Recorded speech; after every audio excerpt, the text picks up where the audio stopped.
Welcome to my channel. ನಮ್ಮ ಚಾನಲ್ಗೆ subscribe ಮಾಡ್ಕೊಳ್ಳಿ. ಲಕ್ಷ್ಮೀ ಬಾರಮ್ಮ ಭಾನುವಾರದ ಸಂಚಿಕೆಯಲ್ಲಿ ಏನಾಗುತ್ತೆ ಅಂತ ಈ ವಿಡಿಯೋದಲ್ಲಿ ನೋಡೋಣ. ಕಾವೇರಿ ಹೇಳ್ತಿರ್ತಾಳೆ, ನಾನು ಏನು ಮಾಡಿಲ್ಲ, ಇವರೆಲ್ಲ ಸುಮ್ಮನೆ ಏನೇನೋ ಹೇಳ್ತಿದ್ದಾರೆ, ಇವ್ರ ಮಾತು ಕೇಳ್ಕೊಂಡು ನೀವು ಬಂದ್ಬಿಟ್ರೆ ಅರೆಸ್ಟ್ ಮಾಡೋಕ್ಕೆ ಅಂತ ಇನ್ಸ್ಪೆಕ್ಟರ್ ಮೇಲೆ ಕೂಗಾಡ್ತಿರ್ತಾಳೆ. ಸಾಕು ನಿಲ್ಲಿಸಿ, ಸುಮ್ಮನೆ ಏನೇನೋ ಮಾತಾಡಬೇಡಿ, ಏನೇ ಮಾತಾಡಿದ್ರು ನೀವು ಬಂದು ಸ್ಟೇಷನಲ್ಲಿ ಮಾತಾಡಿ ಅಂತ ಇನ್ಸ್ಪೆಕ್ಟರ್ ಹೇಳ್ತಾ ಇರ್ತಾರೆ. ಆದರೂ ಕೂಡ ಇಲ್ಲ, ಇದನ್ನೆಲ್ಲ ನಂಬೋದಿಲ್ಲ ನಾನು ಅಂತ ಟೆನ್ಷನ್ ಮಾಡ್ಕೊಂಡು ಬೈತಾ ಇರ್ತಾಳೆ. ನಾನು ಬರೋದು ಇಲ್ಲ ಎಲ್ಲಿಗೂ, ನಾನು ಎಲ್ಲಿಗೂ ಬರಲ್ಲ ಅಂತ ಅಲ್ಲಿಂದ ಹೊಡೋಗ್ತಿರ್ತಾರೆ. ಇವರೇ ಅರೆಸ್ಟ್ ಮಾಡಿ ಅಂತ ಹೇಳ್ತಿದ್ದೇನಲ್ಲ ಅಂತ ಕೀರ್ತಿ ಹೇಳಿದಾಗ ಕಾವೇರಿ ಓಡೋಗ್ತಿರ್ತಾಳೆ. ಅಷ್ಟರಲ್ಲಿ ಹೋಗಿ ಕರ್ಕೊಂಡು ಬನ್ನಿ ಅವ್ರನ್ನ ಅಂತ ಇನ್ಸ್ಪೆಕ್ಟರ್ ಎಲ್ಲರನ್ನೂ ಕಳಿಸ್ತಾರೆ. ಆಗ ಪೊಲೀಸ್ ಹೋಗಿ ಕಾವೇರಿನ ಹಿಡ್ಕೊಂಡು ಬರ್ತಾರೆ. ಪುಟ್ಟ ದಯವಿಟ್ಟು ಕರ್ಕೊಂಡು ಹೋಗೋ, ನನ್ನ ನೋಡು ಎಲ್ಲರೂ ಹೇಳ್ಕೊಂಡು ಹೋಗ್ತಿದ್ದಾರೆ ಅಂದಾಗ ಬಿಡಿ ನನ್ನ ಕೈನ ಅಂತ ಕಾವೇರಿ ಪೊಲೀಸ್ ಅವ್ರ ಹತ್ರ ಎಲ್ಲ ಮಾತಾಡ್ತಿರ್ತಾಳೆ. ಬಿಡಿ ನನ್ನ ಕೈನ, ನಾನು ಏನು ಮಾಡಿಲ್ಲ ಬಿಡಿ ಅಂತ ಹೇಳ್ತಾ ಇದ್ರು. ಬಾರಮ್ಮ ಗೊತ್ತು, ನೀನು ಏನೇ ಇದ್ರು ಅಲ್ಲಿ ಮಾತಾಡು, ಆಮೇಲೆ ವಿಚಾರಣೆ ಮಾಡಿದ್ಮೇಲೆ ಸತ್ಯ ಏನು ಅಂತ ಗೊತ್ತಾಗುತ್ತೆ ಅಂತ ಕರ್ಕೊಂಡು ಹೋಗ್ತಿರ್ತಾರೆ. ಪುಟ್ಟ ದಯವಿಟ್ಟು ಹೇಳೋ ಪುಟ್ಟ, ದಯವಿಟ್ಟು ಕೀರ್ತಿ ಬಿಟ್ಬಿಡು, ಈ ಥರ ಎಲ್ಲ ಮಾಡಬೇಡ ಕೀರ್ತಿ, ನಮ್ಮ ಮನೆ ಮರ್ಯಾದೆ ಎಲ್ಲ ಹಾಳಾಗುತ್ತೆ ಅಂತ ಅಳ್ತಾ ಇರ್ತಾಳೆ ಕಾವೇರಿ.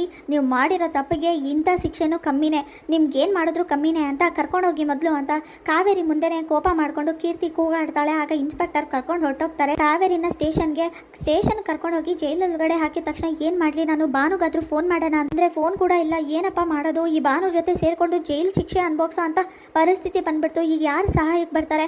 ಪುಟ್ಟ ಕೂಡ ಬಿಡ್ಸಕ್ಕೆ ಬರಲಿಲ್ಲ ಅಂದರೆ ಇದನ್ನ ನಂಬ್ಕೊಂಡು ಏನು ಮಾಡೋದು? ಅಲ್ಲಿ ಏನೇನು ಮಾತಾಡ್ತಿದ್ದಾರೋ ಪುಟ್ಟನ ಜೊತೆ ನನಗೊಂದು ಗೊತ್ತಾಗ್ತಿಲ್ವಲ್ಲ, ಫೋನ್ ಕೊಡ್ತೀರಾ? ಒಂದು ನಿಮಿಷ ಮನೆಯವ್ರಿಗೆ ಫೋನ್ ಮಾಡ್ತೀನಿ ಅಂತ ಕಾವೇರಿ ಹೇಳಿದಾಗ ಫೋನ್ ಎಲ್ಲ ಹಾಕಿ ಕೊಡೋಕ್ಕಾಗಲ್ಲ, ಅವರೇ ಬರ್ತಾರೆ, ಸುಮ್ಮನೆ ಇರಿ ಅಂತ ಇನ್ಸ್ಪೆಕ್ಟರ್ ಬೈತಾ ಇರ್ತಾರೆ. ಹಾಗೆ ಇಲ್ಲಿ ವೈಷ್ಣವ್ ಅಮ್ಮನ ನೋಡೋಕೆ ಮೊದಲು ಹೋಗ್ತೀನಿ ಅಂದಾಗ ನಿಂತ್ಕೋ ವೈಷ್ಣವ್, ನಾನು ಹೇಳಿದ್ರ ಬಗ್ಗೆ ಏನು ಯೋಚನೆ ಮಾಡಿದೆ?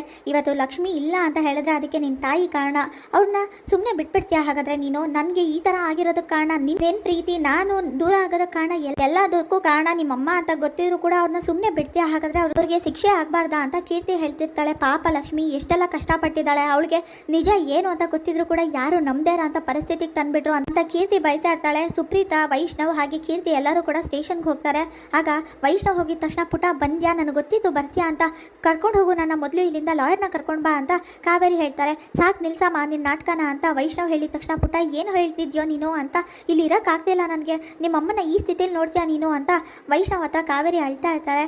ನೀನು ಮಾಡಿರೋದಕ್ಕೆ ಇದೆಲ್ಲ ಕಮ್ಮಿನೇ, ನಿಜವಾಗ್ಲೂ ನನ್ನ ಮಹಾಲಕ್ಷ್ಮಿನ ನನ್ನಿಂದ ದೂರ ಮಾಡಿಬಿಟ್ಟಲ್ಲ, ಅಂತ ತಪ್ಪು ನಾನು ಏನು ಮಾಡಿದ್ದೆ, ಯಾಕೆ ಹೀಗೆ ಮಾಡಿದೆ ಅಂತ ಕೋಪ ಮಾಡ್ಕೊಂಡು ವೈಷ್ಣವ್ ಸ್ಟೇಷನಲ್ಲೇ ಕೂಗಾಡ್ತಿರ್ತಾನೆ. ಆಗ ಕಾವೇರಿ ಇವ್ರು ಏನೇನೋ ಹೇಳಿ ಕರ್ಕೊಂಡು ಬಂದಿದ್ದಾರೆ, ಹಾಗಾದರೆ ನನ್ನ ಪುಟ್ಟ ಎಲ್ಲ ನಂಬಿಟ್ಟಿದ್ದಾನೆ, ಏನು ಮಾಡಲಿ, ಅವ್ನು ನನ್ನಿಂದ ದೂರ ಆಗಿಬಿಡ್ತಾನೆ, ಎಲ್ಲ ಇಷ್ಟು ದಿನ ಮಾಡಿದ ವ್ಯರ್ಥ ಆಗೋಯ್ತು, ಈ ಲಕ್ಷ್ಮೀ ಕೀರ್ತಿಯಿಂದ ಇನ್ನೂ ಏನೇನು ಕಾದಿದ್ಯೋ ಅಂತ ಕಾವೇರಿ ಟೆನ್ಷನ್ ಮಾಡ್ಕೊಂಡಿರ್ತಾಳೆ. ಇಲ್ಲಿಗೆ ಭಾನುವಾರದ ಸಂಚಿಕೆ ವಿಡಿಯೋ ಮುಕ್ತಾಯವಾಗಿದೆ. ಈ ವಿಡಿಯೋ ಇಷ್ಟವಾಗಿರೋ ವಿಡಿಯೋಗೊಂದು ಲೈಕ್ ಮಾಡಿ, ಶೇರ್ ಮಾಡಿ, ಕಮೆಂಟ್ ಮಾಡಿ, ಹಾಗೆ ಸಬ್ಸ್ಕ್ರೈಬ್ ಮಾಡಿ.